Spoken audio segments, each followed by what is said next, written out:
Então, sejam todos bem-vindos.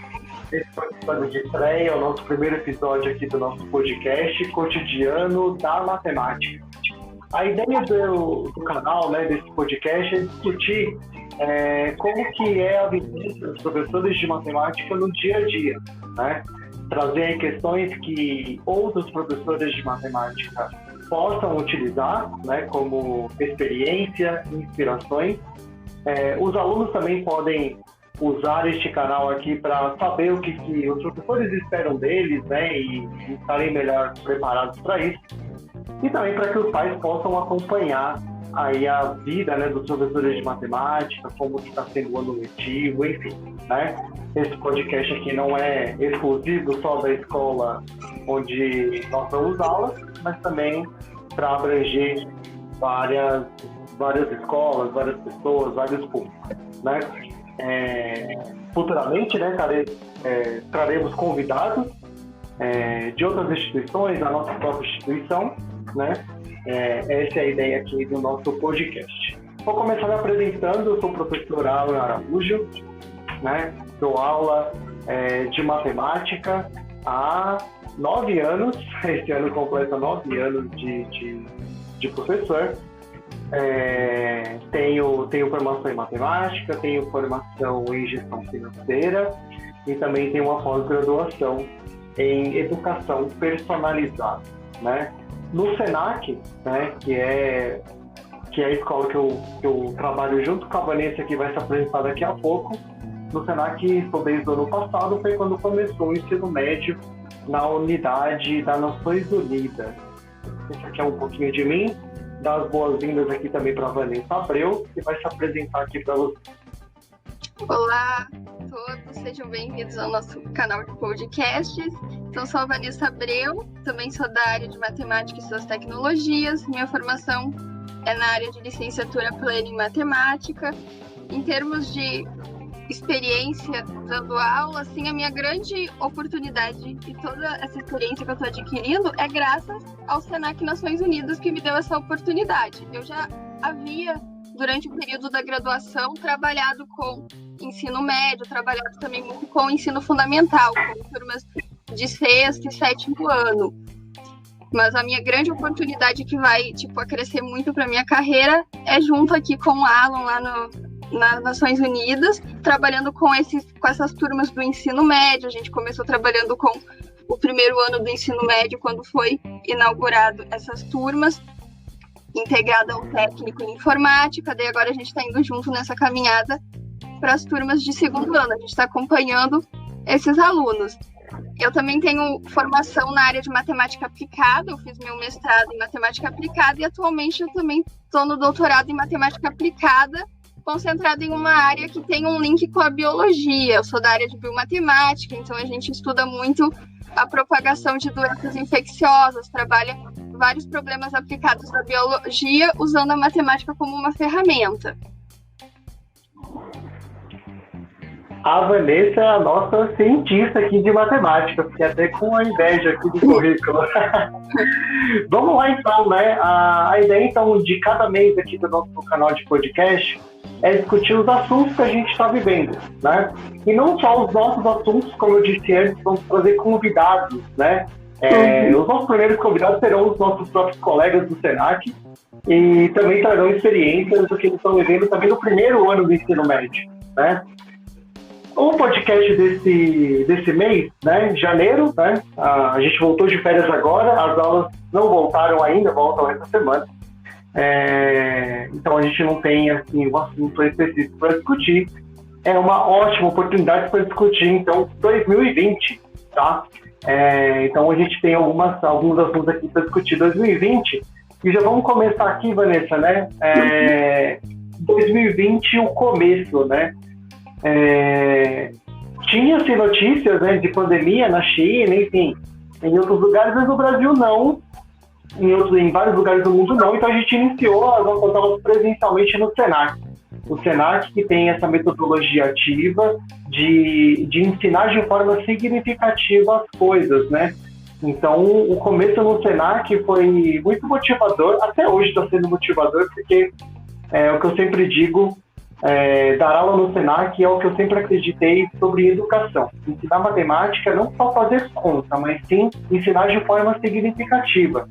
E no começo estávamos, eu e a Vanessa, né, nesse começo lá do Senac, no primeiro ano do ensino médio, com a difícil missão de transformar a cabeça dos alunos, que matemática não é só conta, eles tinham que estudar para que aquilo serve na prática, enfim. Então esse começo, para mim pelo menos, foi bem difícil, né? De reverter os alunos, né? De dar conteúdos práticos, de trazer a matemática para o dia a dia, né? Que a fórmula de Bhaskara, por exemplo, não é só para resolver a equação do segundo grau.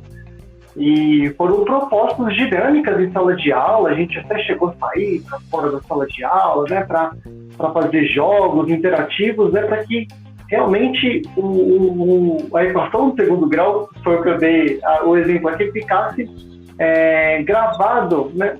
Gravado é uma palavra errada, ficasse marcado para eles de forma significativa. Isso foi se resolvendo ao longo do tempo, né? Até os alunos, né, entenderem porque eles vieram de escolas que não tinham essa metodologia, né? Como é que foi o começo para você, Vanessa? Foi bem parecido. A questão da metodologia ativa, por exemplo, que a gente tinha esse desafio de quebrar essa ideia que os alunos tinham de que matemática não podia ser divertida. Então, tinha a questão de ser uma metodologia diferente do que eles estavam acostumados.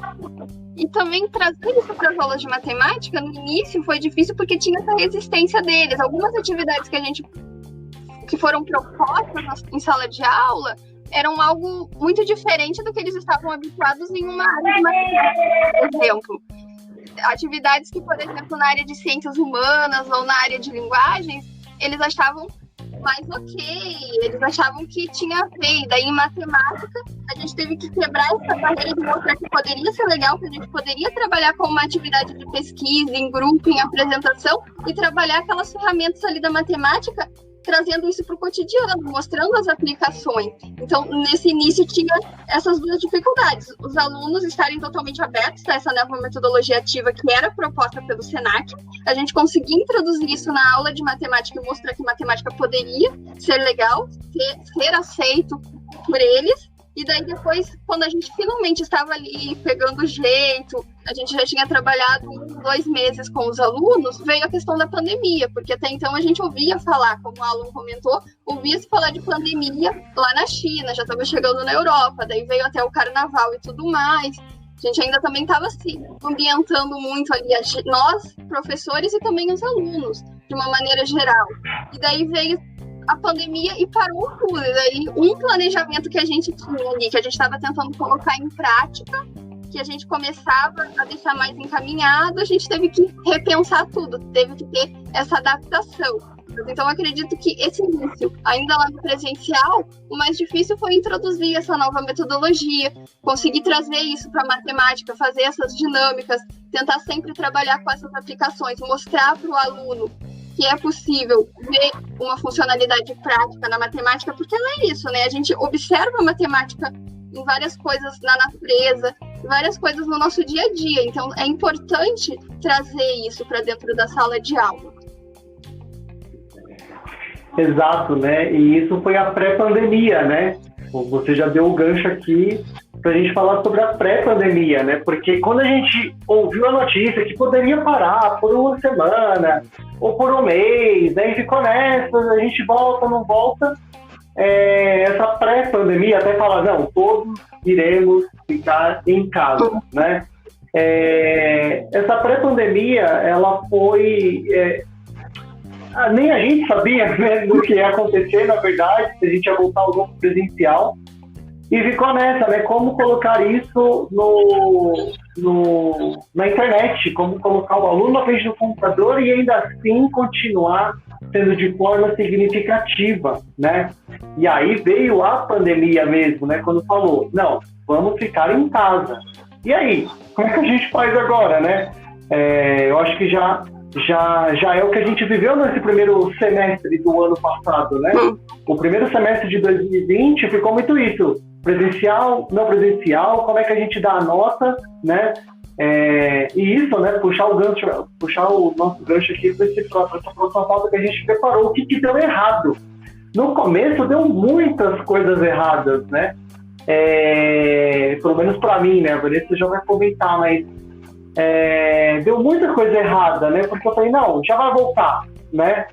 Deve voltar em agosto, então dá para trabalhar isso e depois de agosto a gente pode retomar, faz uma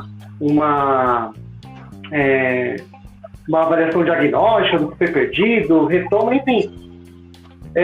Por exemplo, coisas que eu errei, né, falando com as minhas turmas, foi ter faturado uma super ferramenta que se chama Khan Academy, né? Professores de matemática aí devem conhecer. Eu bati muito martelo nessa ferramenta. É uma ótima ferramenta, só que hoje os meus alunos, por exemplo, não querem ouvir falar do Khan Academy, né? Khan Academy é uma plataforma educacional que tem vídeos, exemplos e exercícios, tudo dinâmico, site, aplicativo, enfim. Isso deu muito errado, né? E ali no final do primeiro semestre, eu comecei pelo menos a fazer algumas tentativas de dar mais exercícios do que Khan Academy, e aí ficou faltando passar mais vídeos, e aí eu entrei muito em live, então começou a exagerar de live, era uma coisa que estava faltando, né? Mas o que deu mais certo nisso foi ouvir os alunos, né? Os alunos, eles falaram muito, né? Eles escreveram muito, né? Lá no meu chat, lá no Microsoft Teams, eles escreveram muito falando sobre como estavam as aulas, o que ele estava sentindo, os colegas estavam sentindo. Então, acho que o que deu certo foi eu parar para escutar os alunos, né? E aí sim teve uma nova reformulação do segundo semestre que a gente fala já. Mas pode falar um pouquinho também, né, Vanessa, as suas experiências aí do primeiro semestre, né? Quando deu a pandemia e falou, a gente vai ficar em casa. Uhum. Antes de falar um pouquinho mais detalhado da minha experiência com as minhas turmas, eu queria pegar esse gancho do Khan Academy que tu falou. Por exemplo, eu não cheguei a usar tanto essa ferramenta assim com as minhas turmas, mas eu sugeri para eles como um material de apoio. Que eu acho, é uma ferramenta muito boa, como tu mencionou, eu acho que pode ter assustado eles um pouco por causa da quantidade de material que tem lá para ser explorado, porque para as minhas turmas, que eu apenas sugeri como material de apoio, quando eles sentissem necessidade, alguns alunos que foram lá olhar já ficaram um pouco assim, meio que apreensivos por ver a quantidade de coisas que tinha e pensar, poxa, mas a gente já tem também todas essas outras atividades que são colocadas aqui na plataforma que a gente utiliza, que é o Teams, o Microsoft Teams. E daí, toda aquela quantidade de material que tinha no Khan Academy deixou eles um pouquinho preocupados sobre a possibilidade de, será que eu vou dar conta disso ou não? Então, acho que como era uma questão deles estarem se adaptando a esse modo de atividade remota, ter aulas online, então tudo isso pesou um pouco. Acho que se a gente tivesse um cenário do presencial, onde a gente recomendasse essa ferramenta como um material de apoio para eles utilizarem em casa, lá no período livre deles, para tirarem as dúvidas, assistirem um vídeo, fazerem algum exercício para praticar, acho que eles teriam visto de uma maneira um pouco mais saudável. Acho que por causa também de toda essa diversidade que foi, meio que essas coisas não casaram muito bem. Então, meu ponto de vista como alguém que sugeriu apenas como um material de apoio e não utilizou assim muito ao longo do ano letivo. Bom, em termos de outros aspectos que eu acho que deram muito errado, eu acho que quando a gente migrou para esse modo de aula remota, lá no início era muito difícil conseguir a participação dos alunos, fosse nas aulas ao vivo, nas lives, ou até mesmo quando a gente postava uma atividade, a visualização. Alguns alunos demoravam muito tempo para visualizar a atividade, então teve toda essa questão deles se adaptarem. A questão de alunos que tinham acesso fácil ao Teams, mas ainda não estavam muito organizados. A questão da organização, de saber como que ia funcionar, apesar de ter sido avisado que iriam ter as aulas online por meio do Teams, que a gente estaria seguindo a nossa grade horária, ainda teve toda essa questão de adaptação e organização lá no início, que os alunos não eram tão presentes, ou às vezes eles deixavam para visualizar a tarefa praticamente no dia da entrega. Depois, a questão das lives também é uma coisa que eu fui aumentando. No início, eu estava focando mais em preparar o material, disponibilizar para eles, selecionar alguns vídeos já prontos que encontrava no YouTube ou na internet, mas eu fui notando que tinha essa necessidade de ter esse contato com os alunos, eles também sentiam falta disso. Então eu fui apostando mais também nas lives. Mas no início a adesão não era muito grande, não tinha uma grande participação dos alunos. Com o tempo, isso foi melhorando, só que daí a gente também chegou na questão da participação efetiva mesmo. Bom, eles se conectam, mas quantos alunos de fato estão interagindo? Então, acho que essa questão da gente tentar conseguir a interação dos alunos, como que a gente fazia isso? Então, a gente foi tentando buscar formas de fazer com que esses alunos não só se conectassem à reunião, à nossa live ali para ter a aula, para fazer as dinâmicas, para falar sobre os assuntos que iam ser tratados na aula. A gente queria, de fato, que tivesse essa interação, ouvi-los, né? Que eles fizessem essa construção dos saberes ali junto com a gente. Então, isso com o tempo a gente foi conseguindo, mas no início foi uma das grandes dificuldades, uma das grandes barreiras que a gente teve. Então, quando a gente pensa em termos das menções, lá em termos das habilidades que a gente trabalhou, se a gente for comparar lá como ficaram essas menções no primeiro bimestre, comparar com os bimestres seguintes, como a gente foi analisando, observando essas evoluções de participação dos alunos e mais engajamento nessas aulas online, a gente viu um reflexo nas menções deles e também o nosso próprio olhar. A gente teve o cuidado de, desde o início, identificar os perfis diferentes entre as turmas, entre as 10 turmas e também entre as turmas que cada um de nós tinha. Eu com as minhas turmas, o Alan com as turmas dele, a gente conseguiu observar o perfil de cada turma e analisar o que será que talvez se encaixasse melhor para cada um, o que a gente precisava mudar, que tipo de atividade talvez funcionasse melhor para uma turma ou para outra. Outra questão também que no meu caso eu observei foi a questão de gravar a aula e disponibilizar para eles assistir depois. Com as minhas turmas, isso não funcionou muito bem. Funcionava muito mais me reunir com eles no horário que a gente tinha a aula marcada e fazer o que foi planejado ali e deixar gravado para eles assistirem depois, ou para quem não conseguiu participar por algum motivo assistisse depois, do que liberar o conteúdo gravado em uma atividade e aí esperar que eles passem aquele período da aula para colocar em dia o que a gente estava trabalhando. Alguns alunos aproveitavam esses momentos, eles gostavam quando tinha um material que era disponibilizado, um vídeo, uma atividade, e aproveitarem esse momento para assistir, fazer a atividade e tirar dúvidas. Mas eu observei que também não era uma adesão tão grande assim. Então, é uma coisa que comigo não funcionou e esse ano, agora no segundo ano, eu pretendo não disponibilizar, assim, material gravado, eu acho que é uma coisa que não funciona tão bem. Eu acho que funciona mais eu me reunir com eles ali e tentar aquela interação ali ao vivo, ali na live. Certo, pegando esse gancho, né, que você falou, né, dessas lives gravadas que para suas turmas não deram certo, é justamente o que a gente resolveu isso para o segundo semestre, né, falar um pouquinho agora do segundo semestre de 2020. A gente, né, se planejou, veio outro professor, que é o Clóvis, que provavelmente será o nosso próximo convidado aqui.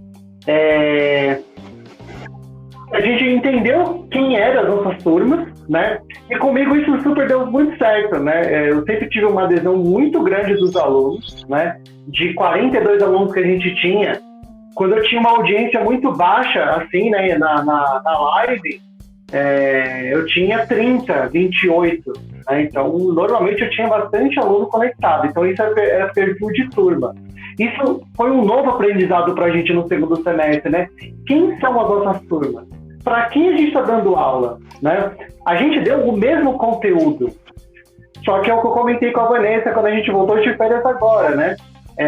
Esse foi um sucesso de matemática, né? Em 2020 no Senac Nações Unidas. Não importa como a gente vai chegar em Santos, se é pela rodovia Anchieta ou se é pela rodovia Imigrantes, a gente vai chegar. Só que a gente entendeu quem eram nossas turmas. Esse foi um aprendizado muito grande. E aí veio as nossas reformulações, né, para o segundo semestre. O que a gente vai fazer? O que deu certo e o que deu errado, né? Que a gente acabou de comentar. Então, basicamente, a gente deu uma estrutura das nossas atividades. Nós, professores de matemática, sabíamos o que a gente tinha que dar, a gente entendeu quem eram as nossas turmas, por quais caminhos que eles entendiam melhor cada assunto, e só que a gente estruturou, fez uma estrutura, né, dos conteúdos. Então a gente se programou, né, sempre na medida do possível, dar uma atividade teórica num padrão, né, onde eles teriam que pesquisar sobre aquele assunto e a gente discutir em aula. Uma atividade prática, que seriam os exercícios mesmo, fazer a prática matemática, e um jogo, né? A gente utilizou bastante o Kahoot. Isso deu muito certo, né? Foi o nosso UFA, né? Deu certo desse jeito. Mais alunos começaram a entender a matemática, mais alunos começaram a participar das aulas efetivamente, não só ligar, né? Se logar lá no Microsoft Teams, eles começaram a participar das aulas. E aí as menções foram melhorando, né? Então, esse novo aprendizado, essas novas reformulações que a gente fez, deu super certo no final, né? Vamos estruturar a matemática, vamos fazer com que os caminhos sejam melhores para eles, né? Então, essa estrutura deu muito certo, né? Pelo menos nas minhas turmas. Como é que foi com você, Vanessa? Isso, só para complementar, essas reformulações que o Alan comentou foram com base no que a gente foi experienciando no dia a dia. Então, a gente tinha o nosso planejamento lá inicial e conforme a gente ia colocando ele em prática ali nas nossas aulas, a gente ia observando, de acordo com as nossas turmas, o perfil de cada uma delas, o que a gente mantinha, o que a gente precisava modificar, como que a gente poderia modificar. Então, se a gente for fazer um comparativo analisando como que foi essa curva de evolução das turmas, depois que a gente teve esse olhar com a nossa experiência do dia a dia ali para fazer essa estruturação, realmente os alunos eles foram se engajando mais, eles foram tendo um maior engajamento nas aulas, foram desenvolvendo mais. Então, quando a gente trouxe essas diferentes abordagens nas atividades, a gente colocou o jogo com uma maior frequência, a gente teve uma atividade um pouco mais prática, teve uma atividade mais teórica, porque a gente foi observando que determinados tipos de atividades, os alunos ou eles entregavam mais, ou às vezes eles deixavam assim mais pendentes. Então a gente foi também identificando essas características com base no que a gente foi fazendo bimestre a bimestre. Então no final a gente chegou de ter sempre um jogo ali no Kahoot para ser mais interativo. Eu também recebi o feedback de alguns alunos que eles gostavam quando tinha o Kahoot, porque eles conseguiam entender melhor quando a gente colocava ali uma questão e eles ficavam pensando, e daí do que quando a gente dava um PowerPoint, por exemplo, e trazia um exemplo e discutia. Eles achavam que o jogo ajudava, facilitava para eles entenderem o conceito que estava sendo trabalhado. Uma coisa também que eles gostavam é de ter um tempo bom ali no jogo para que eles pudessem pensar. Uma das críticas que eles trouxeram é que alguns professores colocavam 15 segundos, 20 segundos. E daí uma coisa que eu achei bem interessante se nos dão 15 segundos, a gente não consegue pensar, a gente não consegue articular os conceitos que foram trabalhados em aula, a gente vai simplesmente chutar. E quando é um jogo que é algo que eles acham divertido e eles têm um tempo suficiente para olhar para o que foi trabalhado, que foi discutido naquela aula mesmo, e daí eles vão fazer essas conexões, se eles têm tempo para pensar, eles conseguem chegar na resposta que a gente colocou ali e eles ficam felizes, se sentem satisfeitos e orgulhosos porque eles conseguiram entender, eles conseguiram fazer aquelas associações com uma coisa que a gente acabou de discutir em aula. Exatamente. E é o que para 2021, né, a gente vai apostar, né? Ainda bem que a gente conseguiu acertar aí a mão do segundo semestre, né? Claro, né? A gente acabou de fazer um breve planejamento das primeiras semanas, né? A Vanessa e eu. E é o que a gente vai apostar. A gente cortou algumas rebarbas ali, né? Pequenos detalhes. Mas é o que a gente vai apostar, essa mesma estrutura, né? Vamos apostar nisso, né? Para esse ano, né? Estamos com o mesmo grupo de alunos, lógico, vai entrar alguns aí na turma, mas a turma mesmo deve colocar esses novos aí no eixo. Mas é o que a gente vai apostar, né? Nessa estrutura aí para matemática. Teoria, prática, jogo, né? É uma estrutura muito boa, uma estrutura que dá muito certo, né? Até porque a gente tem muito assunto para tratar com eles aí no segundo ano. Temos muita matemática financeira, Vamos falar muito sobre probabilidade estatística. Vamos falar também muito sobre geometria e trigonometria. Eu acho que isso resume muito aí esse nosso segundo ano, né? Que vendo aí como é que tá o Enem, é o ano do Enem, né? Parece que os principais conteúdos aí para o Enem foram colocados aí nesse segundo ano do ensino médio, né?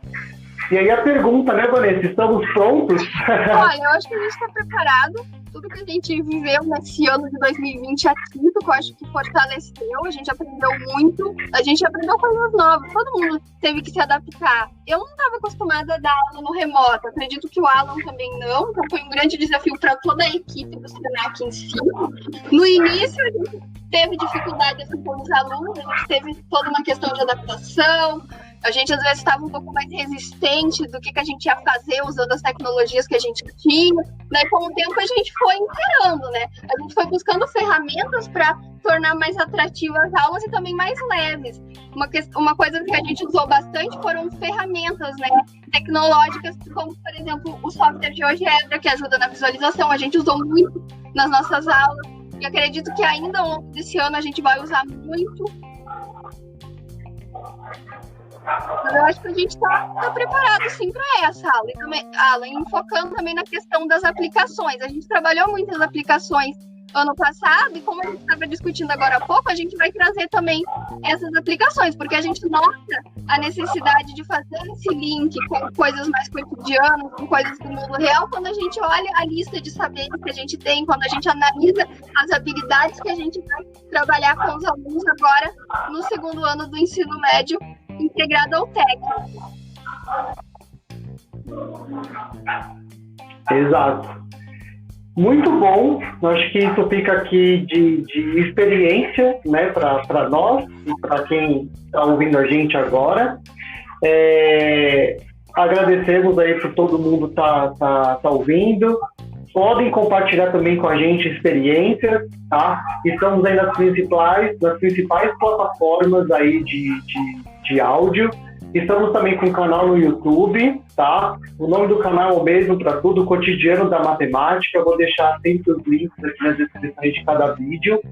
Agradeço demais, agradeço a Vanessa por ter acreditado nesse projeto que a gente inventou, mas é um negócio legal que pode ajudar muita gente, né? Como eu disse no começo, ajudar muito os professores, nossos amigos professores, os alunos, né, que são os principais interessados, e os pais aí nesse acompanhamento e saber tudo que está rolando aí no mundo da matemática. Espero que todos tenham gostado. A gente volta no mês que vem, tá? A gente sempre vai fazer aí uma postagem na última semana de cada mês. A gente vai tentar sempre na segunda, né? A gente está gravando hoje aqui uma terça-feira, dia 26 de janeiro, muito por conta que 25 de janeiro é um feriado na cidade de São Paulo. Mas sempre na última semana a gente terá um podcast novo aí. Muito obrigado a todos. Vanessa, muito obrigado. Obrigada pelo convite, pela parceria de sempre. Daí, só para deixar registrado aqui que a gente vai trazer os nossos colegas da matemática, o Clóvis, que já estava com a gente, os novos que estão entrando, para a gente trocar umas ideias. E a gente também quer trazer todo o pessoal da equipe de outras áreas, né? Para a gente também discutir aqui, pensar quais ligações a gente pode fazer entre as áreas, parcerias futuras. Exatamente. Muito bom. Agradeço a todos. Vanessa, mais uma vez, muito obrigado. Mês que vem, em fevereiro, aí na última semana, a gente se encontra aqui em mais um podcast. Abraço a todos.